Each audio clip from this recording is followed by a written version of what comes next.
Григорий Распутин поистине одна из самых мистических и загадочных личностей, которые так прочно впечатаны в страницы истории Российской империи. До сих пор не утихают споры о его влиянии на царскую семью, да и на ход истории в целом. Одни историки называют великого старца шарлатаном и самозванцем, другие верят в его святость и силу, третьи поговаривают о магии и гипнозе. И я попробую разобраться, кем на самом деле был Распутин – духовным наставником и другом царя или вражеским засланником, обрекшим царскую семью на погибель, и расскажу о его пророчествах. Первое пророчество о будущем. Запад и Восток будут воевать за мировое господство. Второе пророчество о природных аномалиях. Роза будет цвести в декабре, а в июне будет лежать снег. Третье пророчество о моральных ценностях. Когда времена приблизятся к бездне, любовь человека к человеку превратится в сухое растение. В пустыне тех времен будет расти лишь два растения – растение выгоды и растение самолюбия. Но цветы этих растений можно будет признать за цветы любви. Все человечество в это проклятое время будет поглощено равнодушием.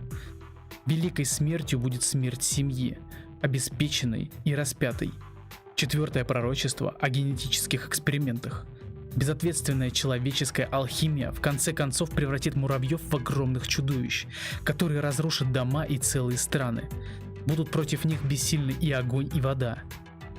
В конце концов, вы увидите летучих лягушек, а бабочки станут коршунами, а пчелы будут ползать по земле как змеи. Пятое пророчество об атомных станциях. По всему миру будут построены башни, они будут замками смерти. Иные из этих замков и рухнут, и из этих ран вытечет гнилая кровь, которая разразит землю и небо, поскольку сгустки зараженной крови, как хищники, обрушатся на наши головы. И множество сгустков упадет на землю, и земля, где они упадут, станет пустынной на 7 поколений. Шестое предсказание о клонировании. Родятся чудовища, которые не будут людьми, не будут животными. А многие люди, которые не будут иметь отметины на теле, будут иметь отметину в душе. А потом наступит время, когда вы найдете в колыбели чудовище из чудовищ, человека без души. Седьмое пророчество о катастрофах. Землетрясения участятся, земли и воды раскроются, и их раны поглотят людей и скарб. Вы будете ежедневно видеть насилие на пороге своего дома, поскольку человек вновь станет зверем, и как звери будет нападать и подвергаться нападению. Этот человек не будет отличать добра от зла. Восьмое пророчество о революции 1917 года. На Петербург обрушится тьма. Когда его имя будет изменено, тогда кончится империя. Девятое пророчество о будущих войнах. Мир ожидает 3 молнии, которые последовательно спалят землю меж священных рек.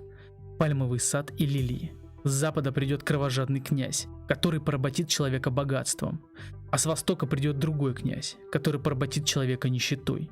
И самое известное его пророчество – Распутин предсказал свою смерть и гибель царской семьи. Родом Григорий Распутин из глухой сибирской деревушки под названием Покровская, что в Тобольской губернии.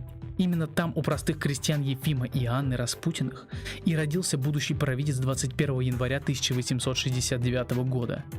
Его окрестили на следующий день после рождения в местной церквушке и нарекли Григорием, что в переводе звучит как «бодрствующий». До рождения Григория в семье уже было 3 детей, но они все умерли младенцами, потому что родились очень слабыми. Мальчик тоже не отличался богатырским здоровьем, поэтому не мог бегать и резвиться, как его сверстники. Рос замкнутым, предпочитал уединение.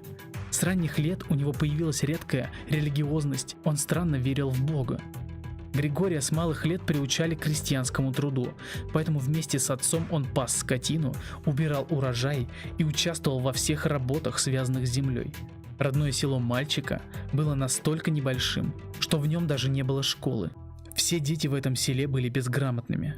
Григорий не стал исключением. Но он все же не был таким, как все, часто болел, и односельчане считали его ущербным. Распутин сильно заболел, когда ему исполнилось 14.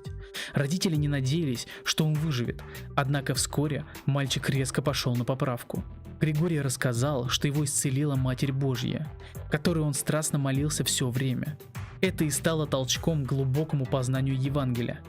Он не умел читать, но текста всех молитв он выучил наизусть. Именно в это время у него открылся дар провидца, который и стал роковым в его биографии. Когда ему исполнилось 18, парень первый раз совершил паломнический тур в Верхотурский монастырь. Поначалу он думал принять монашеский постриг, но потом отказался от своей затеи и продолжил путешествие в святые места. Он побывал даже в Греции, на горе Афон, и посетил Иерусалим. Именно тогда среди его знакомых появились странники, монахи и священники. Впоследствии это стало поводом для историков найти в этом политическую подоплеку. Кардинальные изменения в жизни Распутина случились в 1903 году по приезде в Петербург, когда он сумел попасть во дворец. В первое время пребывания Распутина в столице России у него абсолютно не было денег, даже на самое скромное существование. Он попросил помощи у епископа Сергия, ректора духовной академии. Именно Сергий свел Распутина и духовника императорской семьи, архиепископа Феофана, который давно хотел познакомиться с опытным странником. До архиепископа уже дошли легенды о даре пророчества, которым обладал Григорий, потому что слухи об этом передавались из уст в уста. Именно Феофан представил Распутина императору Николаю II и членам его семьи. Тогда в России наступили тяжелые времена. Страна была охвачена революционным движением, политическими забастовками, все шло к тому, чтобы свергнуть царскую власть. То ли время было такое, то ли Григорий обладал какими-то качествами, которые располагали к откровениям. Но он сумел произвести на императора неизгладимое впечатление, и тот мог проводить в обществе странника-провидца много часов подряд. С тех пор влияние старца на царскую семью стало практически безраздельным. Особенно поддалась его чарам супруга царя Александра Федоровна. По мнению историков, это произошло потому, что Распутин лечил царевича Алексея от гемофилии и в сравнении с традиционной медициной сумел добиться положительной динамики. Медики в те времена были бессильны против этого недуга. По-прежнему бытует мнение, что Распутин исполнял обязанности не только целителя, но и самого главного советника, потому что обладал даром провидения. Царская семья называла его не иначе, как Божьим человеком. А он умел заглянуть в самые потайные уголки человеческой души, видеть, кто и как имеет помыслы, и рассказать об этом императору. Дошло до того, что царь назначал своих приближенных на высокие должности только после того, как согласует это назначение с провидцем. Григория ввели в курс всех государственных дел, и он принимал в них самое активное участие. Он пытался предотвратить вступление России в мировую войну, потому что видел, что она обернется для народа неисчисленными страданиями, недовольством и революцией. Те, кто был заинтересован в разжигании военного конфликта, ополчились против Распутина и начали разрабатывать план по его устранению. Перед тем, как уничтожить Распутина физически, недоброжелатели принялись очернить его моральный облик. Ему приписывали колдовство, хлыстовство, пьянство и развратное поведение.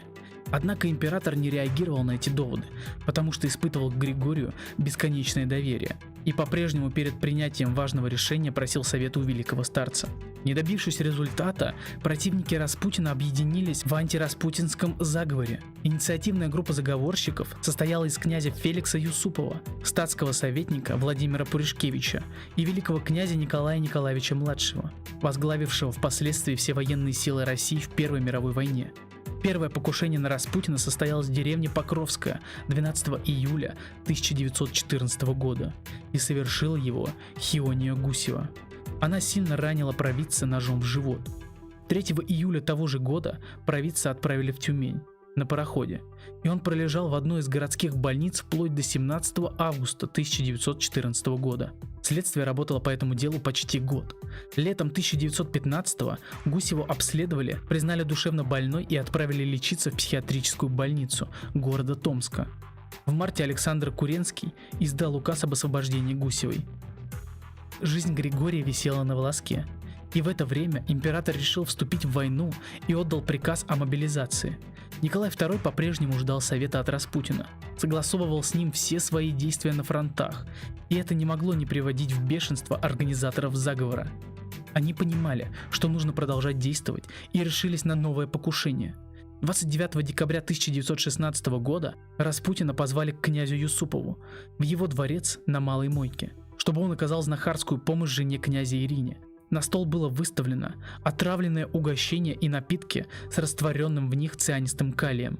Но даже от такого сильного яда Григорий не умер, и заговорщики решили добить его выстрелами.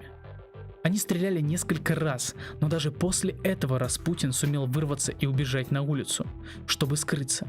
Его продолжали преследовать, паля ему в спину. Старец упал, но был еще жив, и преследователи начали его жестко избивать, и связали полуживого провидца и бросили в Неву с высоты Петровского моста. Он упал в ледяную воду, но и после этого оставался жив на протяжении нескольких часов. По распоряжению императора расследованием этого убийства занимался директор департамента полиции Алексей Васильев, который сумел найти виновных в гибели царского советника. Спустя 2,5 месяца Николая II свергли, и следствие по этому делу было закрыто. В личной жизни Божьего человека было не меньше тайн, чем во всей его судьбе. Его первой и единственной женой стала Прасковья Дубравина, такая же крестьянка-паломница. Они поженились в 1900 году и родили 3 детей – дочерей Матрёну, Варвару и сына Дмитрия. Советская власть жестко расправилась с семьей Распутина. Их называли не иначе, как злостные элементы. В 1930 году большевики национализировали хозяйство и дом, где проживала вдова и дети. Их арестовали органы НКВД и вместе с другими раскулаченными отправили на север, в специальные поселения, где они исчезли бесследно.